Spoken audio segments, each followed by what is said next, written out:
Amada igreja, com a paz do Senhor Jesus, amém, irmãos? Estamos alegres e felizes pelo privilégio que o Senhor nos concede, de estarmos aqui para adorar juntos ao Senhor, para juntos meditarmos na sua palavra. E o Senhor já tem falado conosco e ministrado aos nossos corações nessa manhã.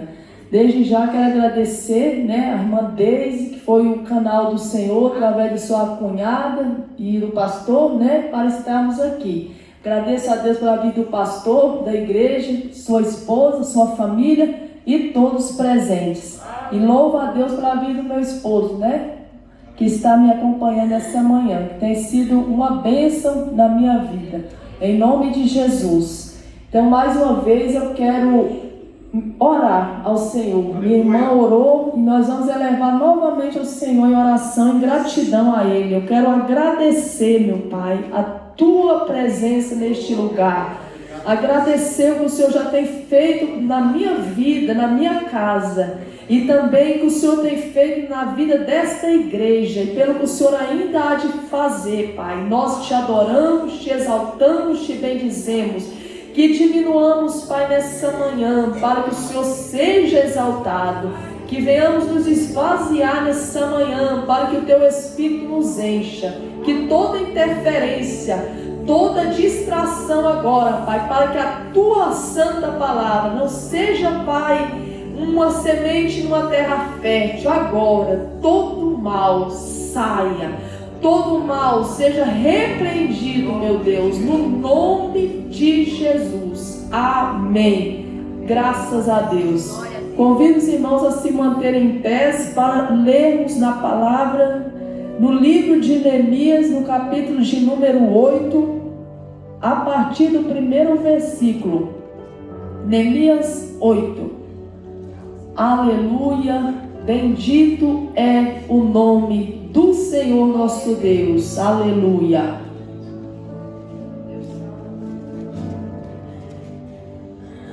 Aleluia, Jesus. Neemias, no Velho Testamento, depois de Esdras, e antes de Esther. Livro de Neemias, amém? Leiamos a palavra do Senhor. Aqui o subtítulo dessa leitura diz: Esdras lê a lei. Chegado o 7º mês, e estando os filhos de Israel nas suas cidades, todo o povo se ajuntou como um só homem na praça, diante da porta das águas, e disseram a Esdras, o escriba, que trouxesse o livro da lei de Moisés, que o Senhor tinha ordenado a Israel. Assim Esdras, o sacerdote, trouxe a lei perante a congregação, tanto de homens como de mulheres, e perante todos os que podiam entender o que ouviam no primeiro dia do 7º mês. Leu nela de frente para a praça que está diante da porta das águas, desde o início da manhã até o meio-dia, perante homens e mulheres, e os que podiam entender. E os ouvidos de todo o povo estavam atentos ao livro da lei. Amém, irmãos? Vamos repetir essa última parte do versículo que diz: e os ouvidos de todo o povo estavam atentos ao livro da lei. Amém? Podemos assentar. Bendito e exaltado é o nome de Jesus. Aleluia. Irmãos, a palavra que o Senhor tem colocado no meu coração, em concordância que eu creio, tudo aqui foi confirmação de Deus, irmãos. Quando o Senhor está guiando o seu povo, existe uma conexão, de pensamentos, e o Senhor vai nos confirmando aquilo que vocês já estão orando. Então, irmãos, eu tenho meditado muito nos últimos dias, sobre a palavra de Deus. Que o Senhor colocou no meu coração, fala sobre a palavra de Deus, sobre a restauração do seu povo através da sua palavra. Aleluia. E aqui especialmente nos livros de Esdras e Neemias, nós vemos ali Esdras, o sacerdote, escriba, reconstruindo o templo do Senhor, que havia sido derrubado devido ao pecado do povo, foi levado cativo pelo rei da Babilônia. Então o templo foi destruído. O lugar de adoração era o templo. O coração de Jerusalém era o templo, porque ali o povo se reunia para adorar o Senhor. Mas o pecado, irmãos, ele afasta o homem de Deus. Deus não pode ficar em concordância com alguém que vive contrário à tua palavra, que vai na contramão das suas leis, dos seus estatutos. E Deus deu mandamentos bons e justos para que o povo os observasse. Porém o povo se desviou da lei do Senhor e encontraram brechas nos muros, daquela cidade, e entraram e destruíram a cidade, a queimaram a fogo, e a cidade se tornou um opróbrio e uma vergonha para aquele povo vizinho. Então, meus irmãos, isso acontece quando nós pecamos contra o nosso Deus. Ao invés de sermos instrumento de glória para Deus, nos tornamos instrumento de vergonha e opróbrio para o Senhor. Mas Deus, Ele nunca permite que os seus propósitos, irmãos, sejam frustrados. Deus, Ele é soberano. Deus é excelso. Ele está no lugar de glória. E os seus olhos são como chama de fogo. Aleluia. Que percorre toda a terra e vê todas as coisas. Jeremias, no capítulo 17, diz que eu, o Senhor, provo os corações e os rins. Eu conheço as tuas obras. Eu sei quem você é. E como meu esposo já falou, Deus vai dar recompensa para cada um de nós, segundo as nossas obras. Deus sabe de que maneira você tem servido a Ele. Deus sabe como você tem exercido a sua mordomia cristã. E Deus tem visto, Deus tem te contemplado. E aquele povo então, irmãos, estava numa tremenda vergonha. E Deus usou Esdras para comandar, juntamente com Zorobabel, a obra de reconstrução do templo.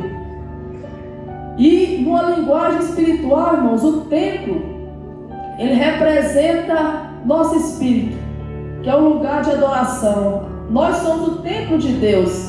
Deus hoje não habita em templos feitos por mãos humanas, mas Deus habita no templo do nosso corpo. Nosso coração é a habitação de Deus, somos nós. E a Bíblia diz que quando o homem pecou, o espírito morreu.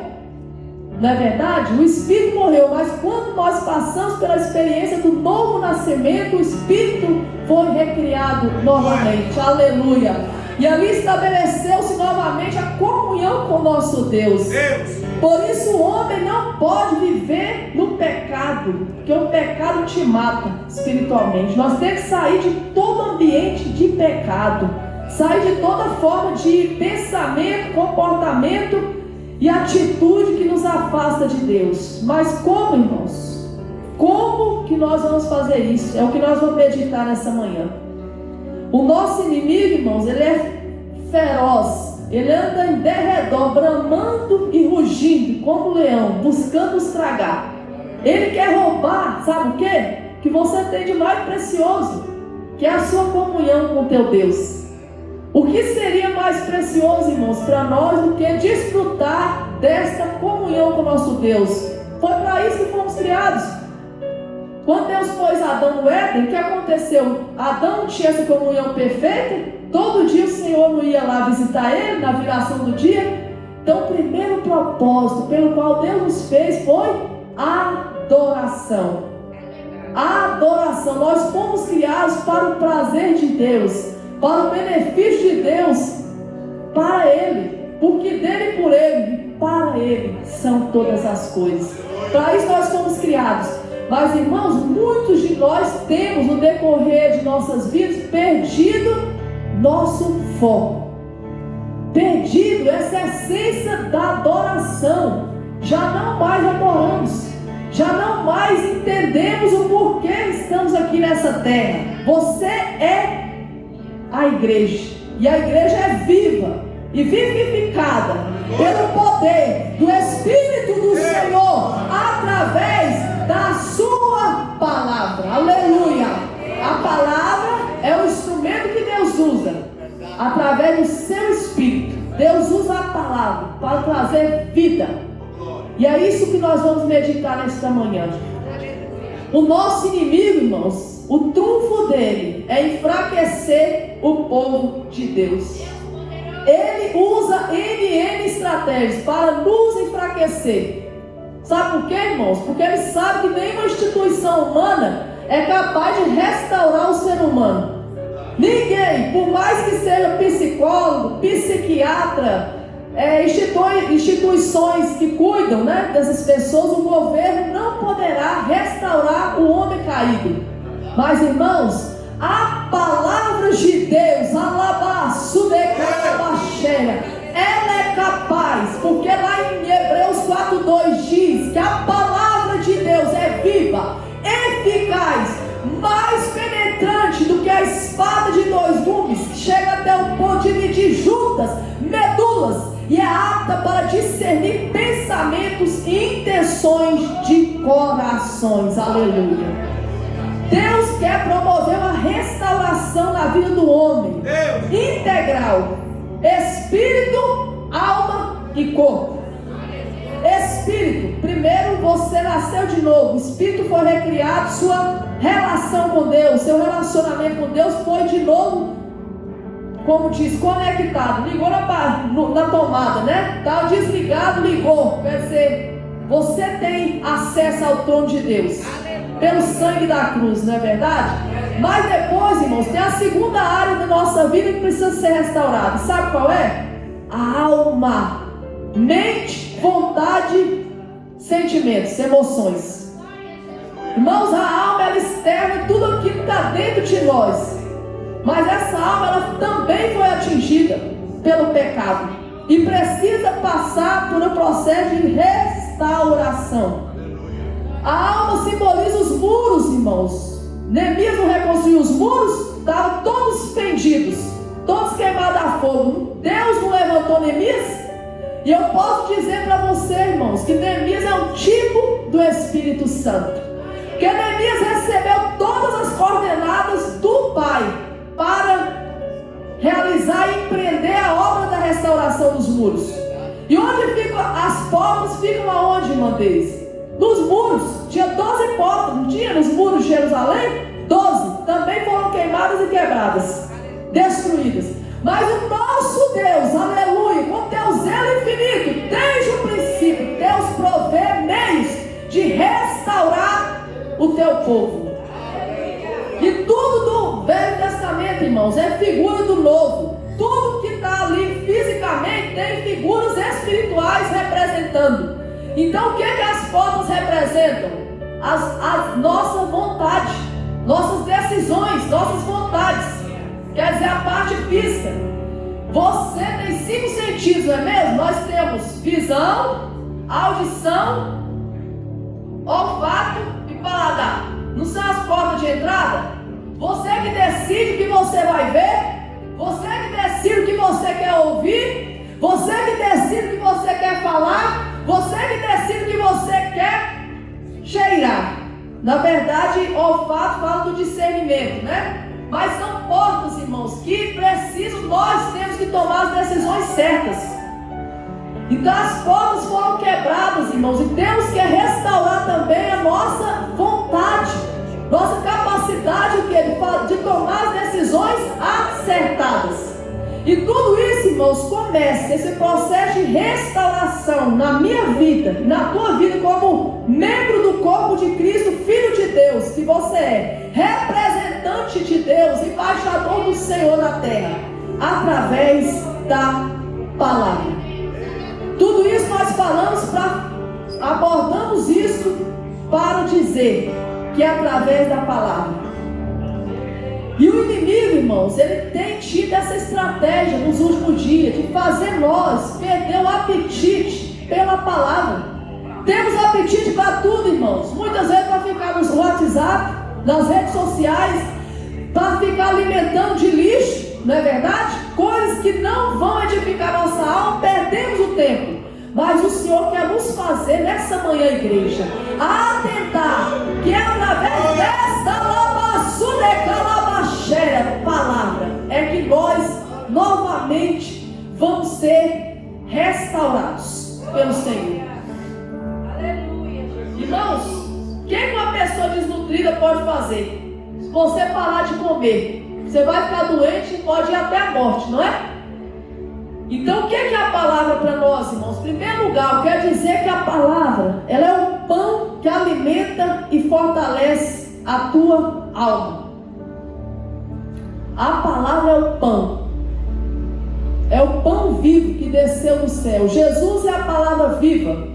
E nós temos a palavra escrita. Nós temos que nos alimentar dele, da palavra, do verbo de Deus. Alimentar de Jesus, porque ele é a palavra. E ele é a própria sabedoria que habita dentro de nós. Diz lá no Salmo 119: como purificará o jovem o seu caminho? Observando conforme a tua palavra. Lá diz o que? Que através da palavra nós somos mais sábios até mesmo que os idosos. E olha que os idosos têm experiência de vida, né? E ali no Salmo 19 fala sobre a excelência da palavra. Salmo 19 que a irmã leu, nós podemos até recorrer a ele nesse momento, porque eu achei maravilhoso. A irmã leu o Salmo 19, que fala também sobre a lei de Deus, né? A lei perfeita do Senhor, que diz que a lei do Senhor é perfeita e refrigera a alma. O testemunho do Senhor é fiel e dá sabedoria aos simples. Os preceitos do Senhor são retos e alegram o coração. O mandamento do Senhor é puro e ilumina os olhos. O temor do Senhor é limpo e permanece para sempre. As ordenanças do Senhor são verdadeiras, inteiramente justas. Mais desejáveis são do que o ouro, sim, do que muito ouro fino. Mais doces são do que o mel que goteja dos favos. Por eles é advertido teu servo em os guardar a grande recompensa. Quem pode entender os próprios erros? Absolve-me tudo os que me são ocultos. Amém, irmãos? Irmãos, a palavra que vai nos revelar onde é que estamos errados. A palavra que vai gerar temor no teu coração para você desviar-se do pecado. A palavra que vai transformar o seu caráter. Conforme Romanos 12. Diz o que? Rogo-vos, pois, suplico, pois, irmãos, pela compaixão de Deus, que apresenteis vossos corpos como sacrifício vivo, santo e agradável a Deus, que é o vosso culto racional. E não vos conformeis com este mundo, nem com o que neste mundo há, né? Mas transformai-vos pela renovação da vossa mente. A palavra, queridos, ela vai gerar uma mente, ela vai transformar a sua mente também. Mesmo que no início pareça algo mecânico, né? Você vai pegar a Bíblia, às vezes nem está com muita vontade. Tem momento que você está sem apetite, mas sabe que tem que comer, a gente come. Quem já passou por essa experiência? De comer até sem vontade, por saber que precisa, né? Para não adoecer, está gripado, perde o apetite, mas esforça e manda para dentro a comida. Para quê? Para não ficar fraco. Então, querido, Deus quer trabalhar na tua mente hoje. Viu, irmãos? Para que você entenda a necessidade de começar a ler a palavra. Retomar os seus cultos domésticos dentro do teu lar, com sua esposa, seus filhos. Faça seu culto. Às vezes não dá para fazer um culto de 1 hora, né, irmã Deise? 1h30. Mas faz um culto, pastor, de 10 minutos, né? Mesmo que não deve fazer um de meia hora, faz de 15, de 5. Mas, irmãos, volte a dar o lugar que a palavra arabaxuriana de Deus tem na tua vida. Faça altar de oração, irmão, dentro da tua casa. Os dias são maus, estamos vivendo dias difíceis, trabalhosos. E quem não está informado, que possa se informar, porque Deus tem usado profetas no Brasil, e eu creio que são homens de referência, mulheres de Deus, para falar.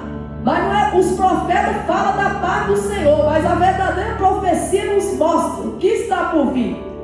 Estão dias maus e difíceis. E quem tiver um conhecimento superficial da Bíblia Sagrada, ele não vai conseguir resistir às coisas que estão por vir, meus irmãos. Aproveite o tempo que você pode entrar pelas portas desse templo. Aproveite o tempo que você ainda pode ter um exemplar da Bíblia. Quantas Bíblias de estudo? Cada um de nós, às vezes, pode ter mais de uma Bíblia. Creio que cada um dos irmãos, no mínimo uma Bíblia você tem. Mas muitos têm várias Bíblias. Bíblia de estudo, né, de vários tipos. Mas de que adianta, irmãos? Nós temos Bíblias e Bíblias e nós não entramos para dentro do nosso quarto secreto para meditar nessa palavra. Salmo 1 diz: bem-aventurado o varão que não anda segundo o conselho dos ímpios, não se detém no caminho dos pecadores, nem se assenta na roda dos escarnecedores, mas antes tem o seu prazer na lei do Senhor, e na sua lei medita de dia e de noite. E a consequência, pois serão como a árvore plantada junto ao ribeiro de água, que dá o seu fruto no seu tempo, as folhas não caem, tudo quanto fizer prosperará. Alabaço de calabacheira. Deus tem compromisso com quem ama a sua palavra. Deus tem compromisso com quem obedece a sua palavra. Deus tem compromisso com quem tem compromisso com Ele. Pode crer, irmãos, esse ano pode ser um ano de turbulências. Temos vivido dias maus e a gente sabe que turbulências virão.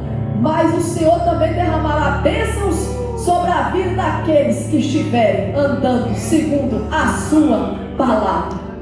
Deus quer despertar, Deus quer avivar, Deus quer levantar, Deus quer restaurar, assim como Ele fez nos dias de Esdras e Neemias, porque o templo foi reconstruído, sim, irmãos, para a glória do Deus Todo-Poderoso. Deus levantou a comissão de pessoas, um grupo de pessoas para ajudar Esdras e Neemias, e eles conseguiram concretizar a obra. Diz a Bíblia que em 52 dias os muros estavam cerrados, fechados, as portas todas colocadas nos seus lugares, tudo nos seus devidos lugares. Mas foi, irmãos, a junção de esforços de todos. Todas as famílias estavam cada uma no lado da sua porta. Todas as famílias, eles não largavam as armas nem suas vestes. Eles estavam empunhando a espada com uma mão e com a outra continuavam fazendo a obra, de tal maneira que a obra não parou. Irmãos, a obra de Deus, ela não pode parar por minha causa e você não. Irmãos, nós não podemos ser empecilho na obra do Senhor. Nós precisamos saber, cada um de nós temos uma unção que Deus derramou sobre nossas vidas, dons, talentos e habilidades que o Senhor colocou em nós. E como Deus usou meu esposo para falar, somos aqui, a vida é um teste, somos administradores e peregrinos nesta terra, e o Senhor vai pedir contas da minha mordomia e da sua. Tudo que Deus me deu, meu irmão e meu querido irmão e irmã, Deus pedirá contas daquilo que Ele nos deu. E aí, irmãos, nós estamos preparados para essa prestação de contas? Nossa vida está em dias com o Senhor? Estamos andando na lei do Senhor? Vamos meditar nessa manhã como tem sido a nossa vida, de que maneira temos operado a nossa salvação. Irmão, salvação é coisa séria. Eternidade, querido, não é uma conta bancária. Você perdeu um dinheiro e vou colocar lá de novo. Um emprego que você perdeu e vai mandar currículo. Irmãos, não trata a sua vida espiritual de qualquer maneira. Deus está triste com o povo dele, com a igreja do Senhor aqui nessa terra, que o povo tem levado a vida espiritual de qualquer jeito. Seu tempo, como você está cuidando desse tempo? Como você está cuidando desse tempo? Como você está tratando o Espírito Santo que habita nesse tempo? Aleluia! Lá em Tessalonicenses está escrito: não extingais o Espírito Santo de Deus, com o qual foram selados para o dia da redenção. Não entristeçais, porque é Ele que te leva ao arrependimento. É o Senhor que te faz arrepender, o Espírito Santo, através de você ler e meditar na palavra. Por isso Deus me falou: fala para o meu povo, ler, meditar e estudar a minha palavra. Não é só vir aqui na igreja, ouvir um versículo, a ministração e embora, não pegar nunca mais a Bíblia para ler. Nunca mais. Tem uns que a Bíblia está dando até dedo de aranha, está toda empoeirada, porque não abre a sua Bíblia para meditar. E eu quero dizer, quanto mais você meditar, estudar, mais o Senhor vai gerar dentro de você quebrantamento, arrependimento. Só vem através dessa palavra. Você pode ler lá em Neemias 8, começa a ler os livros de Esdras e Neemias, vocês vão ver qual foi o processo da reconstrução do templo e dos muros, e como o povo, irmã, chorou copiosamente, arrependido depois da leitura da palavra. Foi da alva, quer dizer, do amanhecer do dia até meio-dia. Eles leram diante de jovens, crianças, adolescentes, idosos. Não tinha também só um ou outro, não, era de criança aos idosos, todos se ajuntaram na praça da Porta das Águas. E ali Esdras leu um púlpito de madeira que foi construído para ele ler, e o povo se arrependeu dos seus pecados. E o Senhor quer isso de nós, irmãos. Para concluir essa palavra, o Senhor quer trazer arrependimento para nós. Viu? A nação brasileira precisa se arrepender, mas o arrependimento começa aqui, ó, dentro de nós, para que ele venha fluir em massa pela igreja do Senhor. E após o arrependimento, a confissão dos pecados. Porque lá em Provérbios 28:13 está escrito que aquele que confessa e deixa o pecado alcança misericórdia, mas aquele que encobre as suas transgressões nunca prosperará. Deus não tem prazer no pecado, irmão. Deus não tem prazer numa vida pecaminosa, mas Deus tem prazer em que o homem se arrependa. Lá em Ezequiel, no capítulo de número 33, salvo engano, lá diz que a alma que pecar, essa morrerá. Mas diz que Deus não tem prazer na morte do ímpio, mas que o ímpio se arrependa e se converta ao Senhor nosso Deus, que é grandioso em perdoar.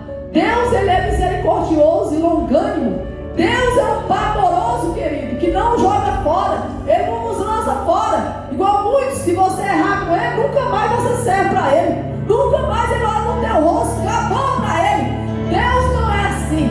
Deus nos ama de uma maneira incondicional. Só que ele não pode amar o pecado. Isso o Senhor não pode amar. E o Senhor quer, através desse dia, que nós possamos entender que essa palavra é tudo isso. É pão, é água que nos lava, sacia nossa sede espiritual, é lâmpada, né, para os nossos pés. E Ele quer que através que essa fé que nós temos seja gerada através do ouvir e do meditar na palavra, conforme Romanos, lá diz, Romanos 11:6, né, que a fé vem pelo ouvir, e ouvir da palavra de Deus. Que Deus em Cristo continue abençoando esta igreja, abençoando essa liderança, né, abençoando o pastor, os obreiros, e possa fazer de vocês uma chama viva, uma tocha nas mãos do Senhor, para incendiar vidas, para saquear o inferno e povoar o céu, irmão. Que eu digo que o crente perder esse prazer, irmão, em Jesus, esse amor por Jesus, ele perdeu o sentido de viver. Eu digo, Senhor, não retire de mim o teu espírito e a alegria da tua salvação. Que eu digo que isso aconteceu, eu não estou viva, eu morri. Então eu não quero morrer, irmãos. Eu quero morrer para o mundo, morrer para mim mesma. Para isso a gente tem que morrer. Mas nós não queremos ser mortos ambulantes nessa terra, não. Nós queremos ser chama viva nas mãos do Todo-Poderoso e ganhar almas para o Rei dos Céus, que esse é o desejo do Pai, né? Ganhar almas. E é um prazer nosso, irmão. Quem tem Jesus tem prazer em ganhar alma, né? A gente não consegue olhar indiferente para uma pessoa na rua, seja onde for, você não consegue olhar que aquela pessoa não tem uma alma. Você olha e vê, tem uma alma, eu preciso contribuir para que essa alma saia das trevas e venha para a luz. Irmão, deixa Deus te usar. Você é um potencial nas mãos do Senhor. Juventude, o Senhor escreveu a vocês pessoas fortes e vencer o maligno, e a palavra de Deus está em vocês. Amém? Que Deus em Cristo abençoe. Eu agradeço imensamente, né? Agradeço o meu Pai do céu pelo privilégio de estar aqui, e agradeço mais uma vez os irmãos, a irmã Deise. Que Deus continue te usando, irmã Deise, à frente dessa juventude, porque jovem é a beleza da igreja, irmão. Se o jovem tiver murchinho, a igreja fica murchinha, né? Mas é o Espírito Santo que faz essa beleza fluir dentro de você. Viu? Eu digo que a Bíblia diz isso porque o jovem é vigoroso, né? O jovem tem força para fazer a obra do Senhor. Então, jovem, deixa Deus usar vocês como o Senhor quer usá-los. Em nome de Jesus. Amém. Glória a Deus.